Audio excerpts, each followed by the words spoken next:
बिस्मिल्लाहिर्रहमानिर्रहीम। अस्सलाम वालेकुम dear students, welcome to online class of inorganic chemistry.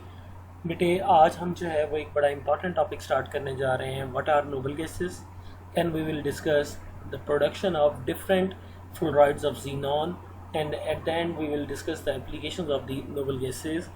I'm your teacher Mohammed Salman Jameel. First of all, we will introduce noble gases. तो बेटे periodic table में जो group 8A elements हैं, जब आप लेफ़्ट राइट मूव करते हैं extreme right वाले एलिमेंट्स, या ये रोमन न्यूमेरिकल में 8A या फिर वैसे काउंट करें तो ग्रुप 18 बनता है एलिमेंट्स, इनको हम क्या कहते हैं? Noble gases. इनको याद रखें ज़ीरो ग्रुप एलिमेंट्स भी कहते हैं क्योंकि इनकी वैलेंसी और ऑक्सीडेशन स्टेट ज़ीरो है, इनकी कंबाइनिंग एबिलिटी नहीं होती, ठीक है, इनर्ट होती हैं आमतौर पर, तो इनकी ऑक्सीडेशन स्टेट जो है वो ज़ीरो होती है। जनरल कन्फिग्रेशन की बात करें तो NH2NP6 है, मतलब ये कि इनका ऑक्टेट कंप्लीट है, इनके पास मैजिक नंबर ऑफ इलेक्ट्रॉन्स हैं, 8 इलेक्ट्रॉन्स हैं, एक्सेप्ट हीलियम जिसमें ड्यूप्लेट कंप्लीट होता है, बाकी सब में ऑक्टेट कंप्लीट होता है। और ये पीरियोडिक टेबल के मोस्ट स्टेबल एलिमेंट्स हैं। रीज़न क्या है कि क्योंकि इनकी कन्फिग्रेशन मोस्ट स्टेबल है, जिनका ऑक्टेट मुकम्मल होता है। हम कहते हैं every element in the periodic table wants to attain nearest noble gas configuration या wants to complete its octet. तो बेटे 8 इलेक्ट्रॉन्स हैं, तो हर एलिमेंट पीरियोडिक टेबल में ये चाह रहा है कि उसके पास 8 इलेक्ट्रॉन हो जाए। तो ये मोस्ट स्टेबल एलिमेंट्स हैं, इसलिए हर कोई इनकी तरह की स्टेबिलिटी गेन करना चाह रहा है। And have all electrons paired, सारे के सारे इलेक्ट्रॉन्स इनमें पेयर्ड होंगे, no unpaired electron is present. They are also most stable elements of the periodic table.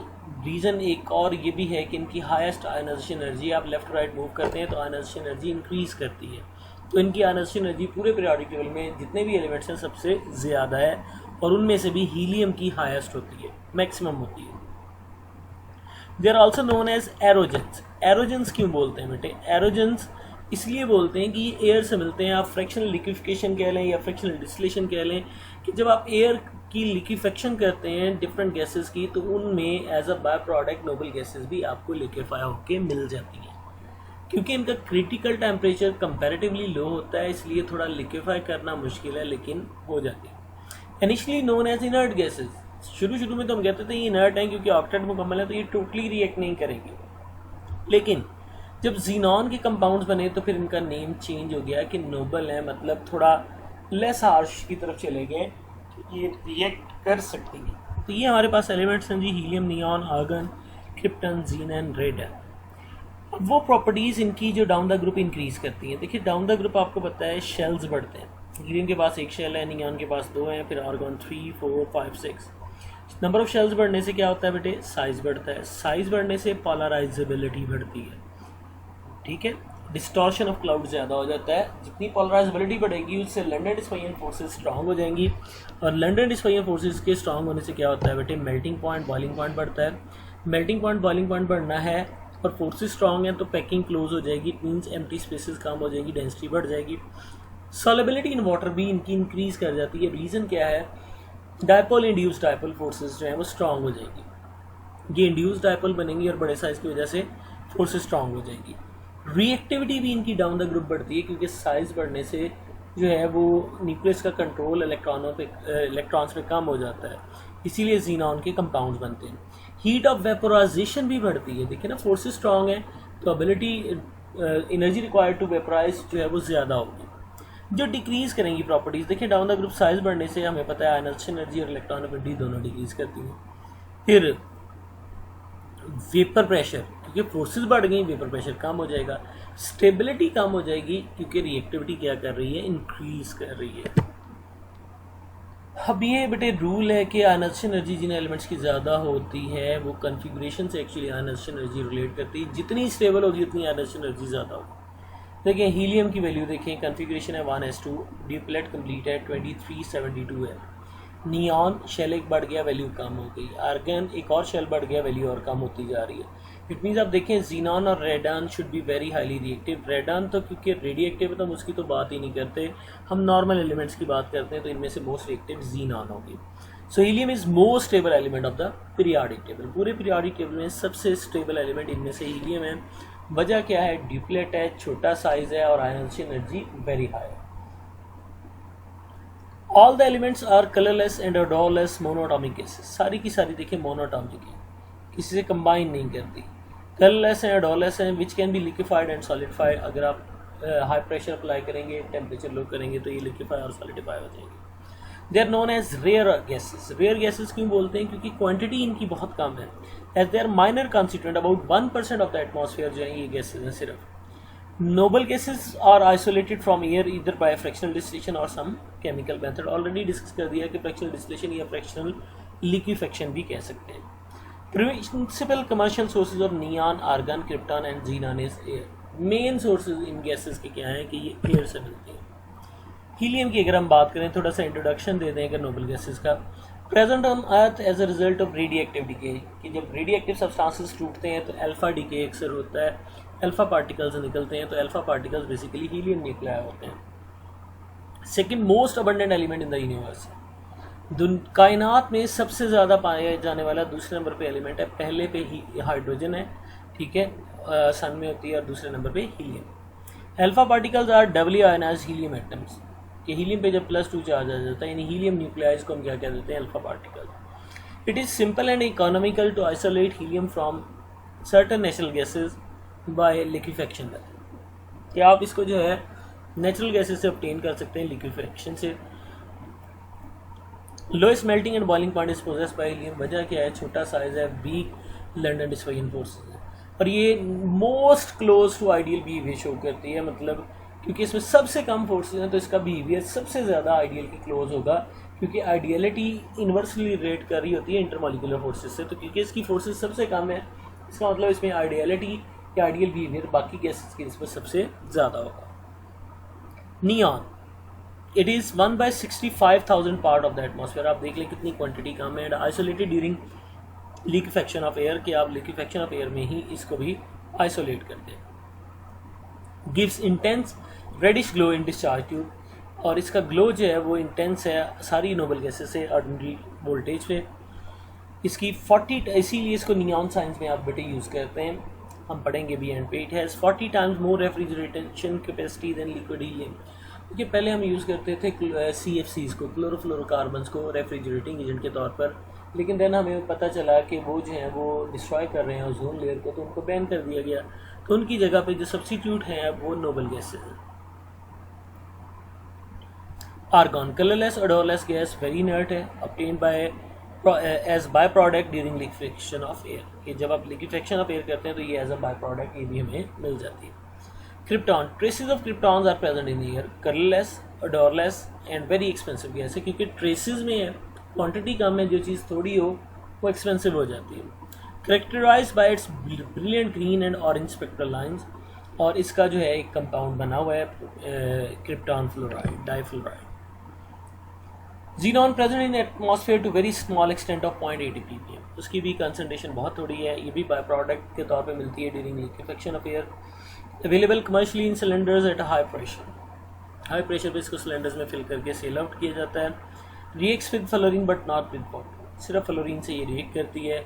Slightly soluble in water है, और ये इसकी सॉलेबिलिटी, और मैंने बताया था शुरू में कि डाउन द ग्रुप सॉलेबिलिटी बढ़ती है। वजह वही है कि dipole induced dipole forces strong हो जाती है क्योंकि साइज बढ़ता है। Radon, alpha decay product of radium, ये रेडियम देखें डिसोसिएट हो रहा है, अल्फा पार्टिकल निकल गया, साथ में रेडान निकल गया। Present to very small extent and could be obtained as a by product from liquefaction of air, ये भी लिक्विफेक्शन ऑफ एयर से ही मिलती है। Small quantities can be collected from radioactive decay of radium isotope, तो वहाँ से भी थोड़ी सी क्वांटिटीज कलेक्ट हो जाती है। अब हम नोबल गैसेस को एयर से आइसोलेट कैसे कर रहे हैं बेटे, मैं ऑलरेडी बता चुका हूँ कि हम बेसिकली फ्रैक्शनल डिस्टिलेशन कह लें, फ्रैक्शन लिक्विफेक्शन कह लें, उससे सेपरेट कर रहे हैं। डिफरेंस इन बॉइलिंग पॉइंट, जो क्रिटिकल टेम्परेचर है ना गैस का, एक्चुअली उसका बॉइलिंग पॉइंट होता है किसी भी गैस का। आपने FSE में पढ़ा है critical temperature, highest temperature at which a substance can exist as a liquid, तो लास्ट लिमिट जहाँ पे आप किसी गैस को लिक्विफाई बना कर सकते हैं तो वो उसका क्रिटिकल टेम्परेचर या उसका बॉइलिंग पॉइंट कहला रहा होता है, ठीक है। The gases are separated from one another and also from oxygen and nitrogen. देखिए जब आप एयर को लिक्विफाई करते हैं तो उसमें वाटर वेपर्स भी होंगे, नाइट्रोजन भी होगी, ऑक्सीजन भी होगी और नोबल गैसेज भी होंगी। हम इसको एयर से सेपरेट कर रहे हैं, which are other major constituent of air by fractional distillation. अब आप क्या करेंगे बेटे, जब आप गैस को कूल डाउन करेंगे तो पहले ज़ाहिर है वो गैसेस लिक्विफाई होंगी जिनकी क्वांटिटी ज़्यादा है, जिनमें फोर्सेस ज़्यादा हैं। तो नोबल गैसेस क्योंकि मोनोटॉमिक होती हैं तो इनमें फोर्सेस कम होती हैं, वीक होती हैं, इसलिए इनको लिक्विफाई करना थोड़ा मुश्किल है, इनकी लिक्विफिकेशन देर से होगी। बॉइलिंग पॉइंट ये दिए हुए हैं बेटे आपको केल्विन में, ठीक है।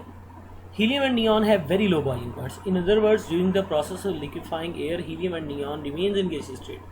आप एयर को जब लिक्विफाई करेंगे, अब देखिए सबसे ज़्यादा इनमें से जो बॉइलिंग पॉइंट है वो जीनॉन का आ रहा है, तो ये कहता है गैसियस स्टेट में ही रहेंगी, while the other constituent change into the liquid.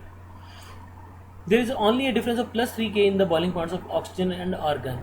अब इनमें थोड़ा सा डिफरेंस है, इसलिए इनको लिक्विफाई करना एक और प्रॉब्लम होगा।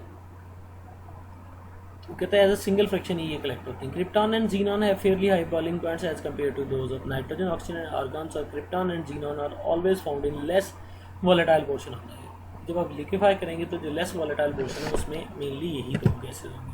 ये जो ऑपरेटर्स हम यूज़ कर रहे हैं, देखिए बेटे पहले हमने क्या किया, air free from carbon dioxide and moisture, उसको लेके जाते हैं 100 atm प्रेशर। जब आप कंप्रेस करेंगे गैस हीट अप होगी तो उसको कूल कर लिया, कूल करके फिर आपने 200 atm कर दिया, फिर अगेन कूल करना है। कूल करेंगे तो पहले तो ऑक्सीजन नाइट्रोजन से मेजर फ्रैक्शन है एयर का वो लिक्विफाई हो गई, फिर बाकी गैसेस जो हैं वो अपवर्ड मूव कर गई, ठीक है। तो ये पूरा उसका प्रोसीजर है कि किस तरह हम जो है वो सारी गैसेस को लिक्विफाई कर सकते हैं। ये हमारे पास वो ऑपरेटर्स थोड़ा सा ओवरव्यू देने के लिए, एक्चुअली डिटेल्ड नहीं है, थोड़ा सा ओवरव्यू दिया है। अब हमने क्योंकि कंपाउंड्स पढ़ने हैं तो कंपाउंड से पहला क्वेश्चन ये है कि क्यों नोबल गैसेस सिर्फ फ्लोरीन और ऑक्सीजन से ही कंबाइन करती हैं, बाकियों से क्यों नहीं करती। Any chemical reactivity shown by these gases may be attributed to their tendency to lose electron for the reason the combining atom must be highly electronegative. कि अगर ये इलेक्ट्रॉन लूज करेंगी तो दूसरा एटम हाईली इलेक्ट्रोनेगेटिव होना चाहिए तो इनसे इलेक्ट्रॉन एक्सेप्ट करे। Xenon form stable compound only with most electronegative elements. या फ्लोरीन से या ऑक्सीजन से जिनकी इलेक्ट्रोनेगेटिविटी सबसे ज़्यादा है उनके साथ ये कंपाउंड्स जो हैं वो इसने इन दोनों ने बनाए।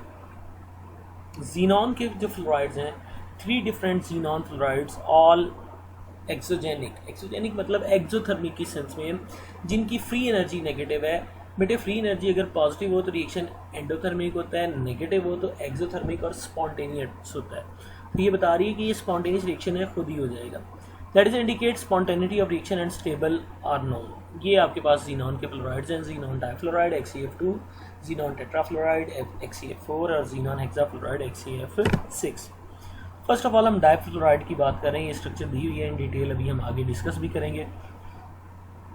पावरफुल फ्लोरिनेटिंग एजेंट, यानी ये फ्लोरीन लूज कर देगा। क्यों लूज कर देगा? क्योंकि जीनॉन स्टेबल है, उसको फ्लोरीन देने में कोई प्रॉब्लम नहीं है। And is one of the most stable xenon compounds. जितने जीनॉन के कंपाउंड्स हैं उनमें से सबसे स्टेबल है। Like most inorganic fluorides it is moisture sensitive. कि मॉइस्चर सेंसिटिव है, मतलब मॉइस्चर के साथ ये डिसोसिएट हो जाता है, डिकम्पोज हो जाता है ऑन कॉन्टैक्ट विद लाइट और water vapours, but is otherwise stable in storage. अगर आप स्टोर कर लेते हैं तो स्टेबल है। सिर्फ मॉइस्चर के साथ कॉन्टैक्ट नहीं होना चाहिए, और किसके साथ नहीं होना चाहिए? सनलाइट के साथ। इन दोनों के साथ ही कॉन्टैक्ट ना आए तो फिर ये stable. Xenon difluoride is dense colourless crystalline solid. Dense colourless crystalline solid है, तो ठीक है।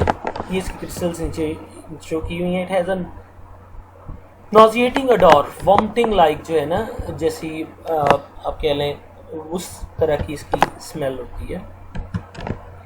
स्ट्रक्चर ऑफ जीनॉन डाइफ्लोराइड, देखिए स्ट्रक्चर देखें तो लीनियर स्ट्रक्चर हमें नज़र आ रही है। एक्चुअली ये जो लोन पेयर 3 कॉर्नर्स ऑक्यूपाई कर रहे हैं इनको हम नहीं लेते स्ट्रक्चर में हिब्रिडाइजेशन में, तो मेनली ये लीनियर स्ट्रक्चर है। Linear molecule with XeF bond length of 199.73। ये अक्सर बेटे स्ट्रक्चर पूछ लेता है कि XeF की स्ट्रक्चर कौन सी होगी, तो ये लीनियर स्ट्रक्चर होगी, ठीक है।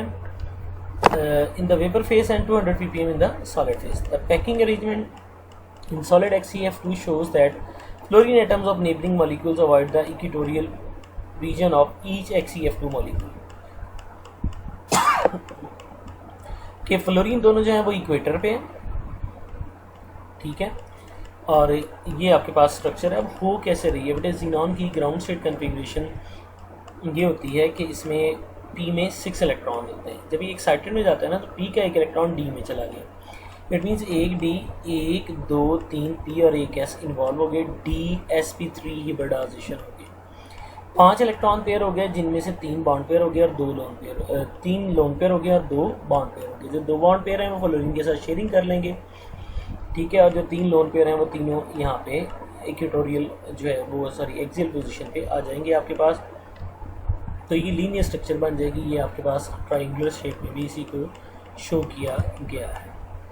ये फर्दर उसी की एलेबोरेशन है। ज़ीनॉन डाइफ्लोराइड में भी represented in terms of Lewis dot representation as. ये बेटे आपके पास है कि ये ज़ीनॉन है, ज़ीनॉन के पास 246 इलेक्ट्रॉन रह गए, एक इलेक्ट्रॉन इस फ्लोरीन को ट्रांसफ़र कर दिया और एक इसी तरह इसको कर दिया, यानी एक इधर लूज़ करके बना लिया और एक इसने जो है वो और एक इधर डोनेट कर दिया। ये दोनों ही ब्लड बनते हैं। between valence bond approach the valence shell of xenon is expanded by promotion of electron। Ground state में देखिए ये था, एक्साइटेड में यहाँ से एक इलेक्ट्रॉन यहाँ चला गया, कौन सा P वाला, तो ये बटाइजेशन DsP3 हो जाती है।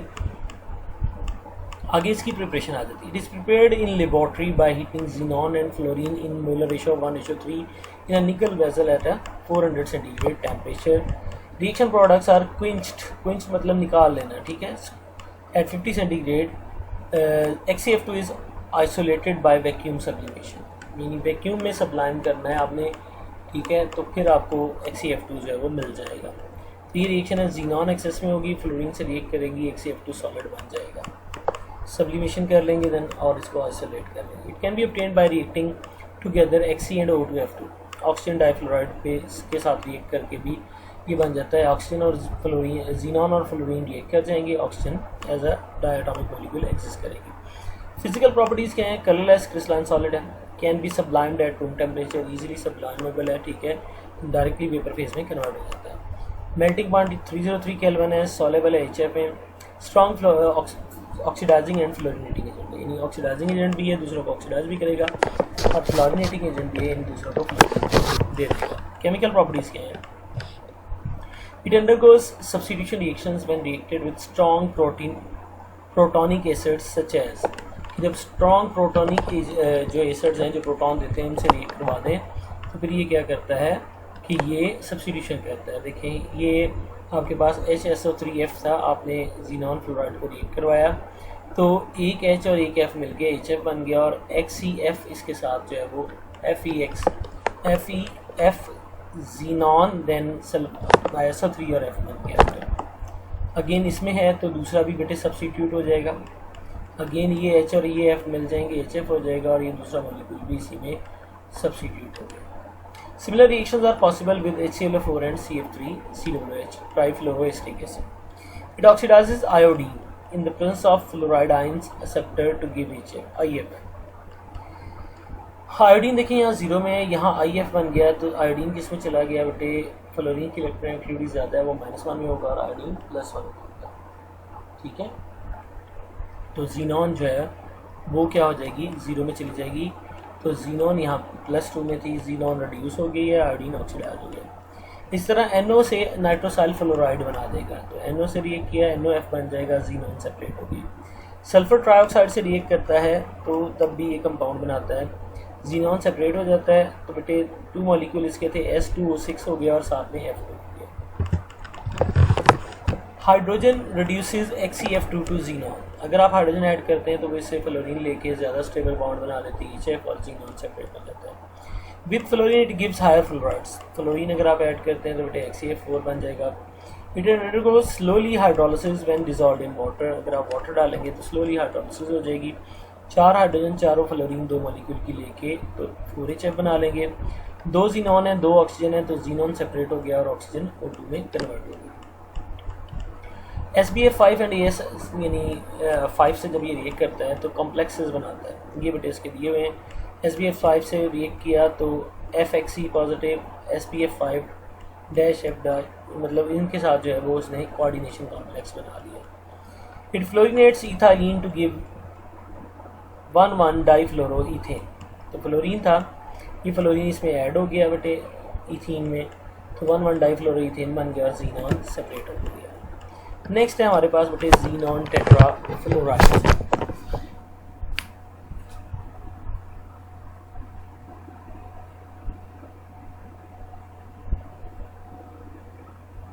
नॉन टेट्राफ्लोराइड्स में हमारे पास जो first discovered binary compound of noble gases है, ये सबसे पहले ये वाला डिस्कवर हुआ था। फार्मूला XeF4 है, produced by reaction of xenon with fluorine according to the equation. ठीक है, टू मॉलिक्यूल्स अगर फ्लोरीन के रिएक्ट करते हैं तो ये वाला आपके पास कंपाउंड बनता है। Reaction is highly exothermic again.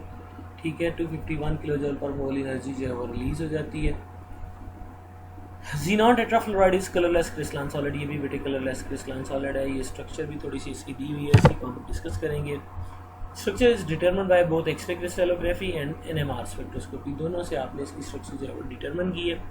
It has a square planar structure, यानी ये लोन पे पार्टिसिपेट नहीं कर रहे तो चारों कॉर्नर्स पे क्या आ रही हैं आपकी फ्लोरीन आ रही है, तो ये स्क्वायर प्लेनर स्ट्रक्चर है। According to VSEPR theory, in addition to 4 fluoride ligands the xenon centre has 2 lone pair of electrons, ये हमें नजर आ रहे हैं। These lone pairs are mutually trans, ये आपस में ट्रांस एंगल पे है। ठीक है, vibrational spectroscopy and electron diffraction data have established that XeF4 is planar molecule. ठीक है, वही मतलब फर्दर एलेबोरेशन है कि प्लेनर मॉलिक्यूल है। बना कैसे है कि ग्राउंड स्टेट में ये दोनों पी से एक इलेक्ट्रॉन प्रमोट हो गया तो D2sp3 हिब्रिडाइजेशन होगी। ठीक है, the 5s and 3,5p and 2,5d are atomic orbitals of xenon hybridized to give T2sp3 hybrid orbitals। 4 singly occupied हैं। ठीक है, जो 4 सिंगली ऑक्यूपाइड हैं वो क्या करेंगे, फ्लोरीन से ओवरलैप करके सिंगल कोवलेंट बॉन्ड बना लेंगे। The other 2 orbitals contain lone pairs. The molecule has an octahedral geometry with 2 transpositions occupied by lone pairs। ये जो lone pairs हैं transpositions में हैं, तो ये बेटे इसको बताया गया और ये इसकी स्ट्रक्चर और फर्दर एलेबोरेशन वही है बेटे कि 6 इलेक्ट्रॉन पेयर थे, 4 बॉन्ड पेयर, 2 लोन पेयर और स्क्वायर प्लेनर स्ट्रक्चर हुई। स्ट्रक्चर बेटे MCQs में पूछी जा सकती है कि किस तरह की स्ट्रक्चर होगी। इसके बाद इसकी प्रिपरेशन है और फिजिकल प्रॉपर्टीज है। Prepared obtained in good amount by heating a mixture of xenon and fluorine in molar ratio of 1:5। वहाँ 1:3 थे, यहाँ 1:5। ज़ाहिर है आपने ज़्यादा फ्लोरीन देनी है तो टेम्परेचर भी ज़्यादा देना पड़ा, प्रेशर भी ज़्यादा देना पड़ा, ये प्रिपेयर होगी। ये भी कलरलेस क्रिस्टलाइन सॉलिड है, सबलाइम करता है at temperature of 115 centigrade, melting point 390 है, उससे ज़्यादा हो गया। Strong oxidising and fluorinating agent है। ठीक है, केमिकल प्रॉपर्टीज़ हैं कि अगर आप हाइड्रोजन से रिएक्ट करवाएंगे तो बेटे ये चारों फ्लोरीन हाइड्रोजन से मिलके ईचा बना देंगी, जीनॉन सेपरेट हो जाएगा। अगर फ्लोरीन से करवा देंगे तो हायर फ्लोराइड बन जाएगा XeF6, जीनॉन हेक्साफ्लोराइड बन जाएगा। It is strong oxidizing agent. देखिए फ्लोरीन है और पोटेशियम आपस में मिलके क्या करेंगे कि ये बना लेंगे, जीनॉन सेपरेट हो जाएगा और आयोडीन I2 में चेंज हो गया, यानी -1 से 0 में चला गया। गुड फ्लोरिनेटिंग एजेंट है। देखिए ये आपके पास इथेन था तो सब्स्टिट्यूशन हो गई, इथेन में एक फ्लोरीन लग गया, जीनॉन सेपरेट हो गया, साथ में क्या बन गया बेटे Icha. It reacts violently with water, जब वाटर से रिएक्ट करता है तो जीनॉन ऑक्साइड बनता है। फ्लोरीन था, फ्लोरीन ने यहाँ से हाइड्रोजन ली, कितने फ्लोरीन थे 12 हाइड्रोजन से मिलकर 12 HF बन गया। 6 ऑक्सीजन है। ठीक है, उनमें से 3 जीनॉन से मिलकर जीनॉन ट्राइऑक्साइड बन गया और 3/2 O2 बन गया और 2 जीनॉन सेपरेट हो गया। With SPF5, XeF4 reacts with covalent pentafluorides such as these one to form adduct. In these reactions, XeF4 act as a fluoride ion donor. Lewis base and pentafluoride fluoride acceptor, वो acceptor का role play करेगा और ये donor का role play करेंगे। Lewis acid ये बेटा reaction दिया हुआ SPF5 और XeF4 का, तो ये आपके पास अडक्ट बन गया। अडक्ट में एक्चुअली क्या हुआ है कि ये XeF3 रह गया, एक फ्लोराइड उसको दे दिया, तो क्योंकि इसने दिया है इस पर पॉजिटिव चार्ज और उसने फ्लोराइड आयन लिया है तो इस पर नेगेटिव चार्ज यानी आयनिक बॉन्ड डेवलप हो गया। Hexafluoride is one of the 3 fluorides of xenon. The other 2 हम पढ़ चुके हैं।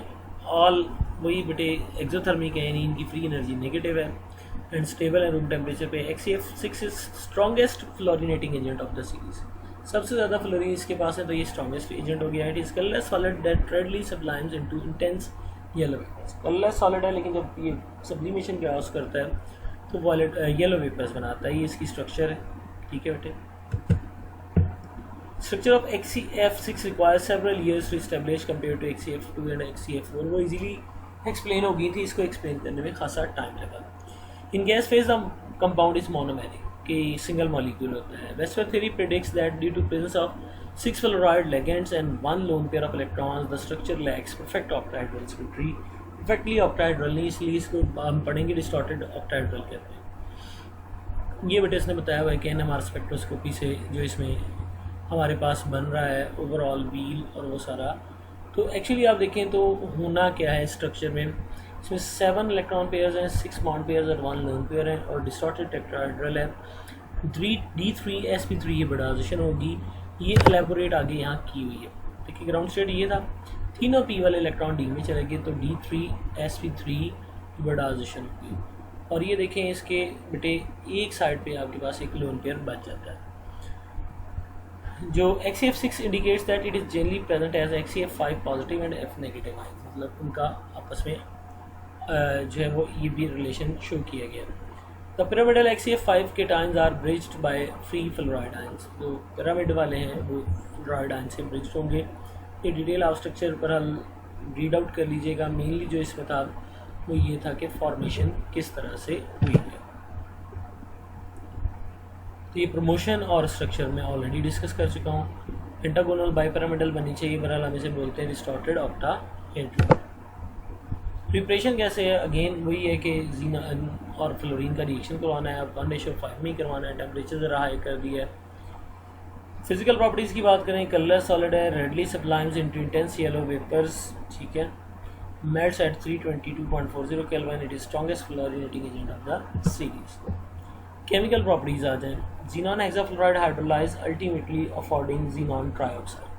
तो इसका बेटे हाइड्रोलिसिस रिएक्शन दिया हुआ है, H2 और F मिले तो HF बन गया और ये xenon ऑक्सी टेट्राफ्लोराइड बन गया, जो फर्दर वाटर से रिएक्ट करके डाईऑक्सी डाईफ्लोरीन का जो है वो xenon डाईऑक्सी डाईफ्लोराइड बन गया और वो फर्दर जो है xenon ट्रायोक्साइड में चेंज हो गया।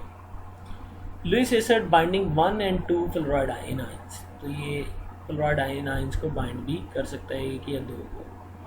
XCF6 reacts with strong fluoride acceptors such as RUF5 and BRF5 to form XCF5 positive cation। तो ये बेटे RF5 था, इसने इसको क्या किया, अपना फ्लोराइड डोनेट कर दिया और ये डक्ट बन गया और ये पॉजिटिव आयन और वो नेगेटिव आयन, जस्ट लाइक जैसे XCF4 बनाता था ये भी वैसे ही कम्प्लेक्सेस बना रहा है। Salts of octafluorooxygenate anions are very stable, decomposes only above 400 cm. The anion has been shown to have square anti-prismatic geometry based on single crystal X-ray diffraction analysis. Sodium and potassium salts are formed directly from sodium fluoride and potassium fluoride। ये बेटे इसका reaction दिया हुआ है, sodium के साथ sodium hexa जो है वो फ्लोराइड बन जाएगा, जीनॉन का जीनॉन सोडियम हेक्सा फ्लोराइड और पोटेशियम के साथ भी उसका सॉल्ट बन जाएगा। They are thermally less stable than the cesium and rubidium salts which are synthesized by first forming heptafluorosinate salt। उनकी निस्बत ये लेस स्टेबल होते हैं, ठीक है, क्योंकि उनका मेटालिक कैरेक्टर ज़्यादा होता है। Then they are pyrolyzed at 50 centigrade and 20 centigrade respectively to form yellow octafluorosinate salts। तो ये बेटे जब आपने 50 और 20 सेंटीग्रेड पे किया तो ये आपके पास इसके सॉल्ट्स बन गए हैं।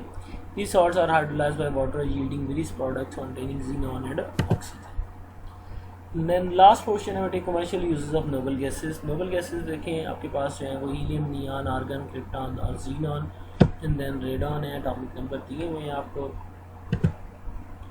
हीलियम को अगर आप एक सिंगल समरी देखना चाहें तो ये समरी है कि क्रायोजेनिक 23% है, लिफ्टिंग में 15% है, इलेक्ट्रॉनिक्स में 14% है, ऑप्टिकल फाइबर में 11%, वेल्डिंग, लीक डिटेक्शन, एनालिटिकल, तो ये डिफरेंट इसके यूजेस हैं जो हीलियम के हमारे पास हैं। फर्स्टली वेदर बैलून्स भी यूज़ करते हैं। अब कुछ बच्चों का जहन है कि शायद ये लाइटेस्ट गैस है, तो लाइटेस्ट तो बेटे हाइड्रोजन होती है, इसका मास 2 होता है, इसका तो मास 4 है, ये एक्चुअली इनफ्लेमेबल है, इसलिए इसको वेदर बैलून्स में यूज़ किया जाता है, ठीक है। Liquid helium is used as a coolant in low temperature system because of its low boiling point, क्योंकि बॉइलिंग पॉइंट इसका कम है तो उसको कूलेंट के तौर पर दूसरी चीज़ों को कूलिंग देने के लिए, जैसे मैंने कहा, रेफ्रिजरेटिंग गैस के तौर पे यूज़ कर लेते हैं। इसका यूज़ दिखाया हुआ है। फिर ये बेटे आपको पता है कि डीप सी डाइवर्स अपने साथ जो है वो ऑक्सीजन मिक्स करके लेके जाते हैं। Rather than nitrogen oxygen is used in breathing mixture for deep sea divers to prevent the bends the formation of gas bubbles in the blood of divers and in certain medical applications because helium has lesser solubility than nitrogen in the blood। Smooth breathing के लिए वो इसको लेके जाते हैं, इसके advantages दिए हुए हैं। Helium oxygen mixture is used to assist breathing for respiratory patient, ये जो सांस के मरीज़ हैं उनको भी इसके ज़रिए ये वो ब्रीथिंग स्मूथ की जाती है because helium flows easily through the restricted passage, ठीक है, वो जो प्रेशर उनका पैसेज है उसमें से ईजिली फ्लो कर जाता है। Use as a helium is use in a gas thermometer for low temperature measurement. हाँ, लो टेम्परेचर मेजरमेंट रिक्वायर्ड हो वहाँ इसे यूज़ किया जाता है। इसके अलावा जो है वो सिग्नल लाइट्स हैं उनमें भी यूज़ किया जाता है, ठीक है, हीलियम को। और न्यूक्लियर रिएक्टर में भी आपको पता है इसको यूज़ किया जाता है कूलिंग के लिए, हीट ट्रांसफर के लिए। नियॉन का आपको पता है, एक तो नियॉन साइंस में यूज़ होते हैं, दूसरा हीलियम नियॉन लेज़र बनाने में यूज़ होते हैं।